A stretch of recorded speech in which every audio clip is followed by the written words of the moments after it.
The neighborhood of Maplewood Lane was the kind of place where lawns were trimmed to perfection, mailboxes matched in color, and everyone waved at each other, even if they secretly couldn't stand one another. I moved there 5 years ago, looking for peace, a quiet place to call home. Little did I know, I was moving into a battlefield disguised as suburbia, and leading the charge was Karen. You know the type. Perfect hair, oversized sunglasses, clipboard in one hand, and a sense of authority nobody actually gave her.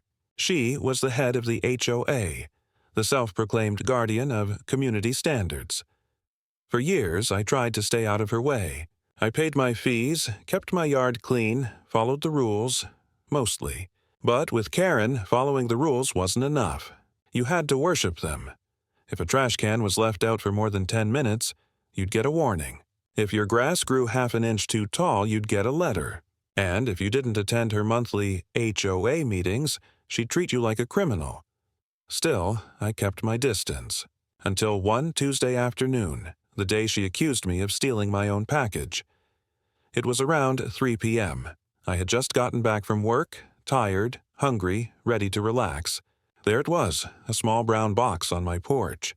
I picked it up, looked at the label. My name, my address. Simple. Ordinary. But across the street, Karen was watching. Leaning on her fence, arms crossed, staring like she'd just witnessed a felony. I gave her a nod. She didn't wave back. Instead, she turned, pulled out her phone, and started whispering. I remember thinking, she's probably just gossiping again. So I went inside, put the package on the kitchen counter, and turned on the TV. 5 minutes later, knock, knock, knock. 3 loud bangs that made my heart jump. I opened the door, and there they were. 2 police officers. Serious faces. "Sir," one of them said, "we got a report of a stolen package." For a second, I just stood there, confused. Stolen? From where? Before they could answer, I looked over their shoulders, and there she was. Karen. Standing on her porch, phone still in hand, watching proudly like she'd just saved the neighborhood from a criminal mastermind. I tried to explain. "Officers, that's my package. You can check, though my name's on it." They looked at each other, then asked to come inside. So I let them. They stepped into the kitchen. One of them pointed at the counter. "Is that it?" "Yep," I said. "You can read the label." He did. And then he sighed. "Sir, it's addressed to you." I nodded slowly. "That's what I've been saying." The other officer turned toward the window and muttered, "Unbelievable." Then he walked outside to speak with Karen. From the kitchen, I could see her face through the blinds. Red, flustered, waving her hands around, trying to justify her story. But the officer just shook his head and walked back toward the cruiser. When they left, I thought it was over. But with Karen, nothing is ever over. The next morning, I found a letter taped to my door.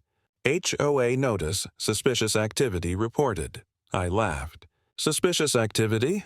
I picked up my own package. That's when I realized she was escalating. Karen didn't just want to embarrass me. She wanted me gone. For the next few weeks, the harassment got worse. A fine for improper parking. A warning about unauthorized decorations. It was a small American flag by my porch. Then, a letter claiming my mailbox paint was not HOA approved. Every time I'd step outside, I'd feel her eyes on me. Recording. Watching. Waiting for another chance to call the cops. So, I decided to fight back. The smart way. I started documenting everything. Every letter. Every false report. Every interaction. I set up cameras facing my porch and driveway. And sure enough, she slipped up. One night around 10 p.m., I caught her on camera, walking up to my door, flashlight in hand, taking photos of my house. The next morning, she emailed the HOA board accusing me of late-night construction noise. I sent the board my footage instead. Within hours, the story flipped. The HOA president, not Karen, called me directly. He apologized and said Karen's behavior had been brought up multiple times before. Apparently, I wasn't the first neighbor she'd targeted. A week later, a meeting was held. And for once, The neighborhood finally spoke up. One by one, people shared their stories. The fines, the threats, the calls. Turns out, Karen had turned the HOA into her own personal kingdom, and everyone was tired of it. By the end of that meeting, it was unanimous. Karen was officially removed from the HOA board. When the announcement came out, she didn't even show up. But a few days later, I saw her packing boxes into her SUV.